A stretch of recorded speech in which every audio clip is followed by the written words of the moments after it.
Hey guys, I'm a Dimension Jump, and today I'll be doing my top 5 least favourite powers and abilities from video games. Now, when it comes to a huge majority of games, there's always a particular area or particular level or the game as a whole where they use different powers and abilities, and they all help out in their own unique way when it comes to what they can do, because there's some powers and abilities that can get you to a new area quite quickly, or make shortcuts, or something in between.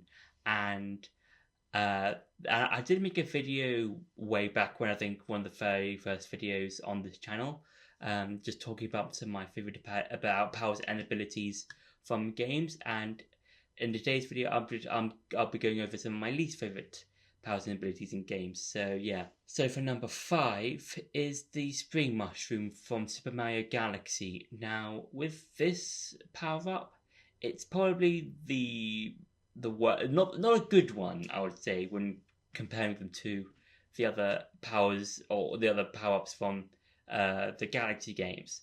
And I think the main reason is because it's kind of hard to control, because all you do is just bounce about, and that's its main power.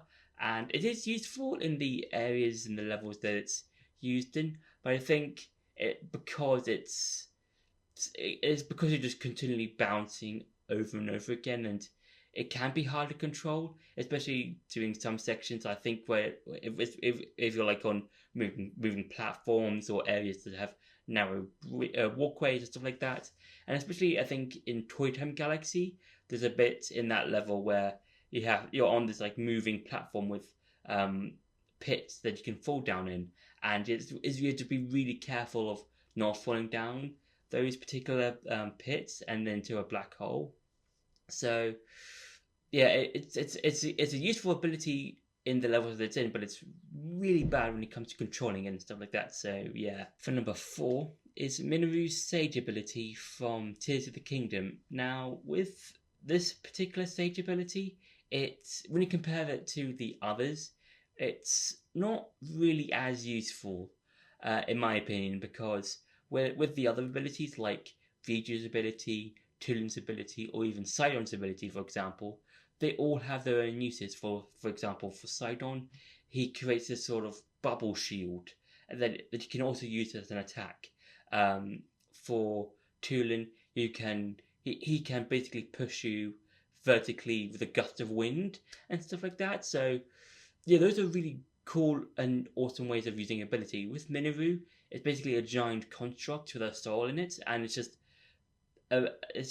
putting different like zonai or different things attaching to different parts of the body. And yeah, I think when it comes to that as a whole, it's not, in my opinion, not as useful, because I can always just use those particular things on my weapons or on my shields, or when I'm ever using a bow.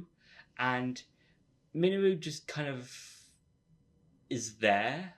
I think it's cool when you, I think it's interesting, like when you have to do a whole constructing her back to a robot body, but she's just very, very useless. The most useless one when you compare it to the sages. So yeah. For number 3 is the protocol droid's distraction ability from Lego Star Wars, the Skywalker Saga.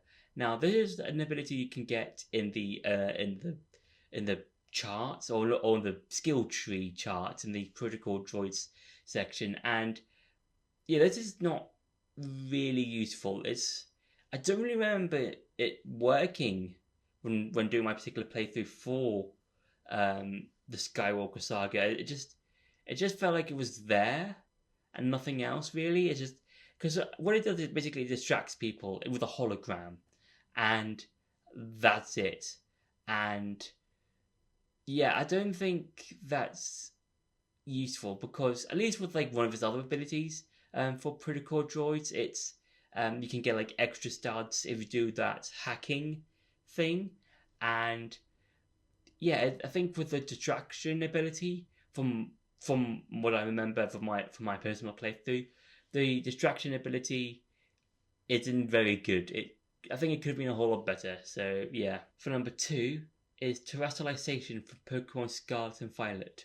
Now with terrestrialization, it's I would say when you compare them to the other Pokemon abilities that we've seen since X and Y, it's probably the most boring one when you compare them to others because it's basically it's interesting. I think it's a nice way of adding a new ability and adding something new to the Pokemon series. It's just that it's the most boring one compared to the others because with Mega Evolution, you've got a new Pokemon in a sort of sense with like new stats, new forms, sometimes a new type depending on the Pokemon you're using.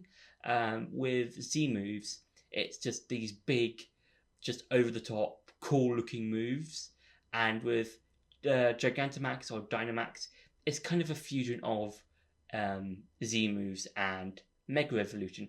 That some Pokemon will have a new form, but also there's certain moves that will do a lot of damage and some of them look cool.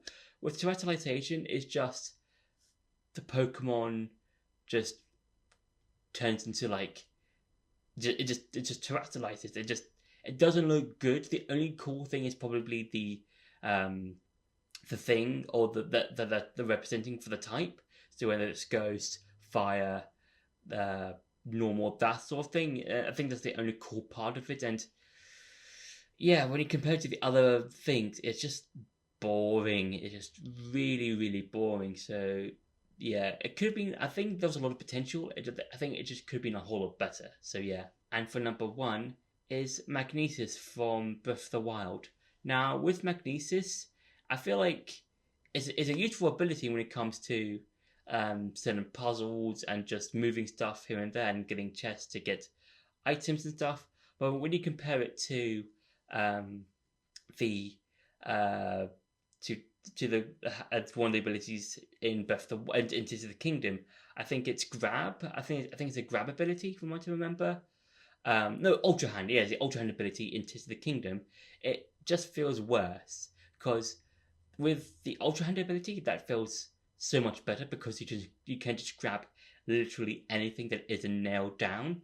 With Magnesis, it's just the magnetic stuff, and yeah, I feel like it's useful, but when you compare it to the other abilities you get in Breath of the Wild for your Sheikah Slate, it just feels like the worst, and it just feels underused when compared to the other ones in Breath of the Wild. So yeah, so that's been my top 5 least favorite powers and abilities in video games. I hope you enjoyed this video. Don't forget to like, share, and subscribe, and I'll see you in the next video.